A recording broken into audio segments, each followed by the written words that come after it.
selamat datang di podcast Lombok Influencer bersama Abnormal Coffee.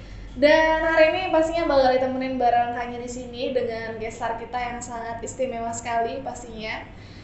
Ini ada Mbak Novia. Ramai dong sekali. Mbak Novia ini owner dari Kami Handicraft. Benar ya Mbak Novia ya? Iya, benar. Boleh tahu dong, Kami Handicraft itu bergerak di bidang apa nih? Oke, Kami Handicraft itu bergerak di bidang sesuai namanya ya, handicraft, jadi kerajinan tangan. Cuman ini lebih spesialisasinya ke hadiah atau gift. Gift ya? Iya. Kalau saya scroll Instagramnya, tadi saya udah lihat, kayaknya Kami Handicraft tuh yang ngejual bucket. Ya, bener ya? kalau produknya itu emang paling banyak bucket bunga. Terus sama gift box juga ada hampers juga, pokoknya semua kebutuhan hadiah tuh bisa. Semua kebutuhan hadiah bisa. Oke. Kalau misalnya ada custom tapi bisa juga ya? Kalau mau custom bisa, tapi ya kembali lagi menyesuaikan ya, sesuai dengan kemampuan. Kalau customnya yang terlalu aneh-aneh gitu, ya udah silahkan dikerjakan sendiri. Dengan custom yang ini gitu ya, kalau normal-normal masih bisa. Masih bisa. Oke, kita langsung lanjut aja buat sesi pertanyaan. Jadi mungkin buat Mbak Novia udah siap di kursi panasnya? Iya, bro, sini adem, ada adem ya. Jadi nggak panas. Sebelum kita lanjut ke sesi pertanyaannya atau mungkin tanya jawab ya, boleh tahu nggak kalau Kami Handicraft ini dari kapan mulainya? Kalau mulainya itu sebenarnya Kami Handicraft ini awalnya dari hobi. Jadi dari tahun 2018 itu saya pribadi emang suka bikin kerajinan gitu loh, kayak anak-anak yang kurang kerjaan gitu. Jadi suka ngulik-ngulik sesuatu, bikin apa dari YouTube kayak gitu. Terus akhirnya ngeliat kayaknya banyak orang yang lagi suka gitu untuk hadiah-hadiah dijadiin buket, akhirnya dijadiin bisnis. Mulai jual-jual dulu. Awalnya ke teman-teman, lalu banyak yang tahu dari sosmed, akhirnya mulai meluas sampai sekarang. Gitu. Berarti Kami Handicraft ini ngejualin buket bunga, nggak cuma buket bunga untuk wisuda aja, tapi sekarang udah ke acara ulang tahun. Terus kalau nggak salah ada lihat hampers yang emang lagi sesuai banget sama tema ya kayaknya ya. Kalau dulu mungkin awalnya memang lebih ke targetnya ke mahasiswa ya, jadi lebih banyak ke untuk wisuda atau yang hadiah. Biasanya kan kalau sekarang itu orang baru seminar proposal tuh udah ada yang ngasihin ya. Nggak apa-apa sih, semakin banyak jadi semakin banyak income saya. Sering-sering aja ngasih hadiah gitu. Terus karena ngelihat ada peluang juga di sisi lain, akhirnya mulai memperluas market lagi, lebih ke hampers untuk kayak momen-momen hari raya kayak gitu. Jadi lebih memperluas lagi aja. Oke. Kak Novia, jadi kan bisnis Kak Novia ini lumayan banyak ya, istilahnya yang punya bisnis sama nih kayak gitu. Apa sih pembedanya dari Kami Handicraft sama craft-craft yang lain deh? Oke. Kalau untuk pembedanya itu di Kami Handicraft, karena kita emang berawalnya dari online, itu kita berusaha untuk memberikan sentuhan yang berbeda mulai dari awal orang melihat Kami Handicraft, yaitu di sosial medianya. Jadi teman-teman bisa lihat di Instagramnya Kami Handicraft, itu kita punya sentuhan yang berbeda dari sisi florist atau gift shop gitu ya, dibandingkan dengan yang lain. Itu teman-teman bisa lihat langsung di Instagramnya Kami Handicraft. Terus Kami Handicraft ini juga karena saya basicnya emang suka crafting, jadi bunga yang kita pakai di Kami Handicraft itu dibuat sendiri. Jadi kita yang bikin dengan bahan dasar kertas. Jadi teman-teman bisa request warnanya, bisa request jenis bunganya juga. Karena kalau misalnya kita pakai bunga fresh itu mungkin kan terbatas sama stoknya atau tergantung musim gitu ya. Jadi nggak bisa request maunya warna apa nih sekarang, besok mau warna apa, kan nggak bisa langsung berubah. Jadi kita bisa lebih fleksibel untuk nyediain jenis-jenis bunganya. Terus di Kami Handicraft juga ada layanan all in one. Teman-teman kalau misalnya pengen ngasih hadiah sesuatu barang, misalkan sebut aja misalnya tas. Nah, tapi mau ngasihnya itu dengan cara yang berbeda, maksudnya dibungkus dulu atau dihias. Kalau misalnya teman-teman beli tasnya sendiri, terus mesti bawa ke tempat hias, itu kan 2 kali kerja ya. Iya Nah, benar. jadi di sini kita cut nih jalannya teman-teman tinggal chat ke kami handicraft aja, terus pesen mau hadiahnya apa, nanti kita yang cariin. Oke. Ya, jadi teman-teman cuman perlu sekali mesen, itu udah langsung dapat semua. Iya, semuanya. Berarti bedanya kami handicraft selain all in one, bunganya juga bunga buatan sendiri ya. Jadi kita emang sesuai banget sama namanya yang crafting gitu ya. Iya. Karena kan biasanya tuh kalau beberapa tempat mesen buket kan ada bunga yang ini ya, bunga palsu ya bisa dibilang, tapi bukan yang kertas kan. Iya, jadi dia bunga plastik bunga, kali ya dibilangnya. Iya kayaknya ya bunga plastik ya. Ada apa sih namanya? Kalau yang itu deh artificial. Benar itu dia. Sama kan kalau misalnya yang asli emang mungkin lebih budgeting banget kan. Iya, harganya juga lumayan, dan kalau yang import mungkin itu jauh lebih mahal juga. Benar. Udah mahal dan juga cepat layu. Jadi Mbak Novia punya inovasi sendiri. Saya kan suka crafting, kenapa enggak buat bunga aja gitu ya? Iya, dari jadi kertas. bisa dipajang lebih lama. Benar. Oke. Tadi Kak Novia udah sempat ngomong kalau misalnya si kami handicraft ini kan mulai dari sosial media tuh. Sosial medianya di awal emang langsung di manage sama Mbak Novia sendiri, atau emang dari awal saya mau buat bisnis nih, saya harus punya tim yang managein Instagramnya nih, atau gimana? Kalau untuk bisnisnya, karena ini awalnya bisa dibilang kayak mulai aja dulu gitu loh. Mulai aja dulu. Jadi belum ada persiapan yang punya tim apa segala macam. Jadi coba bikin sendiri aja, bikin IG sendiri, terus mulai bikin konten-konten sendiri kayak gitu. Jadi masih belum ada tim sama sekali, masih ngurusin sendiri. Belajarnya ya nyontek-nyontek aja atau emang ngeliatin YouTube kayak gitu? Di awal ya nggak ada kayak referensi sama sekali gitu, cuman tahu orang banyak yang jualan di sosial media, saya banyak yang jualan di marketplace, ya udah ngikut aja dulu kan.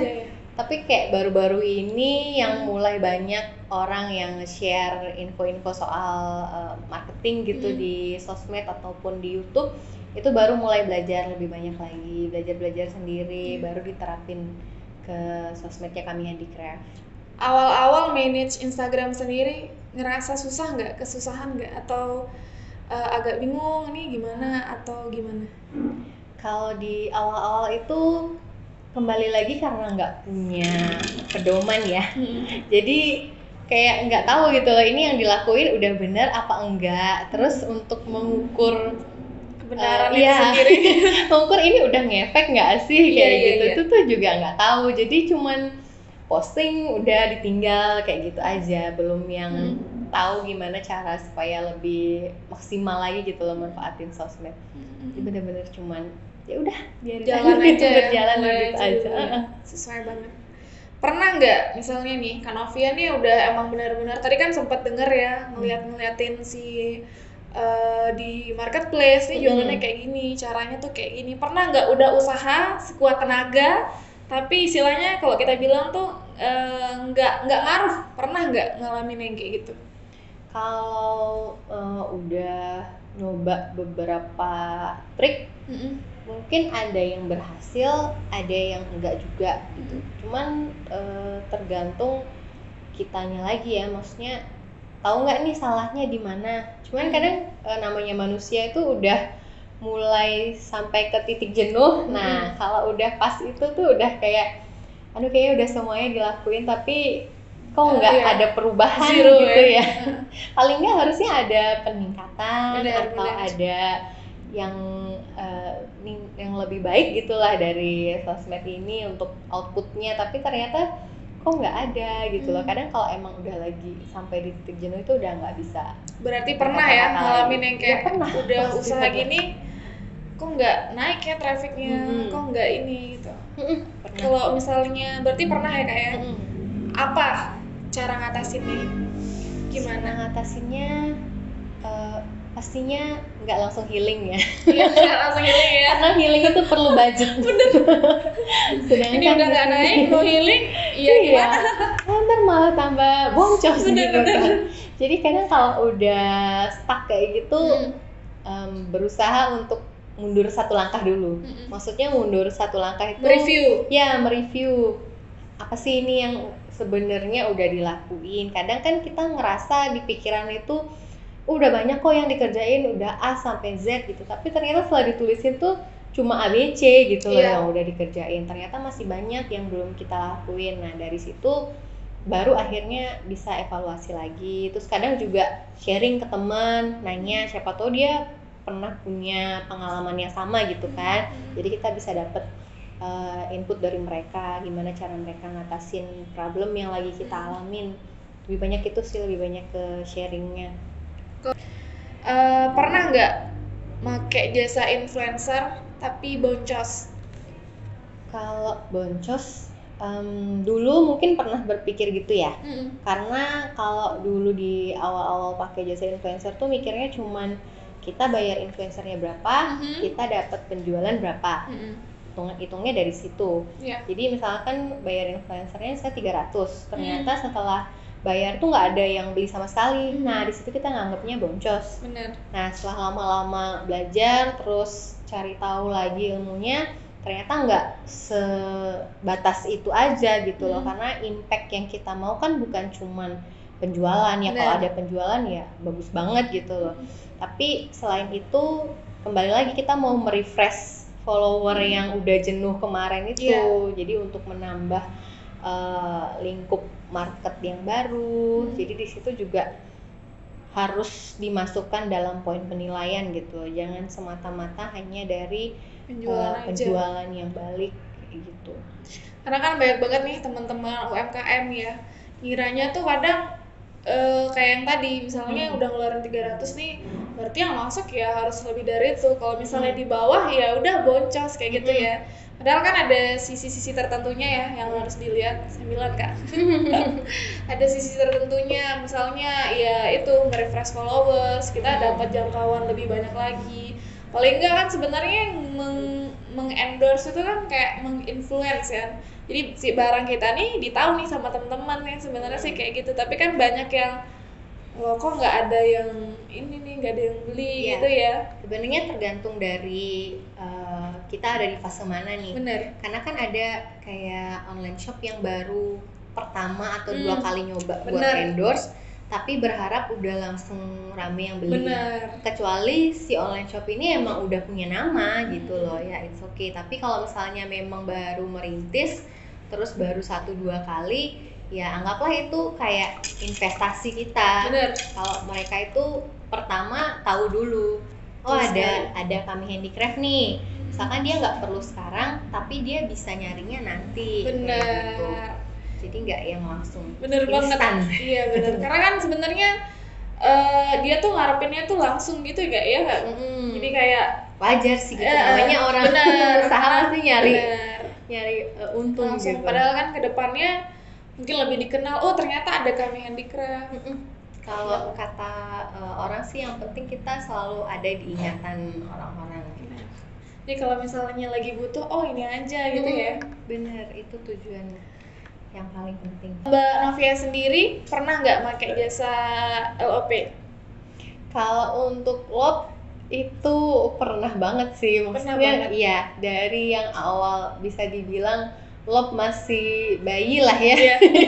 Baru keluar LOP terus kayak langsung nyobain. Langsung nyobain gitu loh, langsung lihat penawarannya apa aja nih, kayak gimana. Karena kan bisa dibilang LOP itu membantu banget ya, karena dia menyediakan dalam satu tempat itu ada beberapa pilihan influencer gitu lah yang bisa kita pilih dan bisa menyesuaikan sama kebutuhan kita.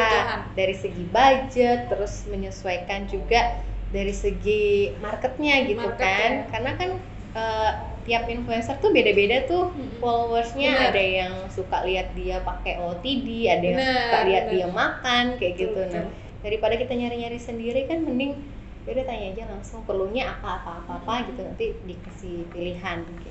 Berarti lo lebih memudahkan Mbak Novia buat memilih talent nih ya. Jadi kayak kalau paketnya Mbak Novia all in one. Kayaknya mirip-mirip ya. Cocok deh. Tips dan triknya untuk all shop lain yang sekarang tuh lagi bingung nih, lagi istilahnya lagi di titik jenuh, lagi pengen bangkit, itu tips dan triknya apa buat teman-teman semua? Jangan jenuh-jenuh karena biaya untuk healing itu mahal.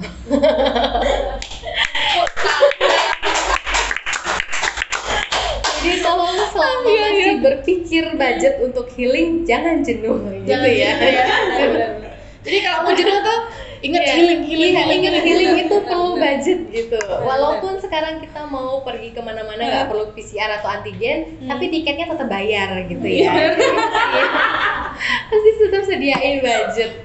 Pokoknya cari jalan keluar, karena problemnya adalah ketika kita udah merasa jenuh, kita malah diem di dalam gitu loh. Maksudnya tetap mikir-mikir sendiri, terus nanti pusing-pusing sendiri, yang akhirnya nggak ada jalan keluar gitu kan. Jadi lebih baik keluar aja, cari tahu, atau enggak sharing kayak gitu, punya temen atau ke kenalan yang bisa diajak bertukar pikiran kayak gitu. Pokoknya jangan diam sendiri aja.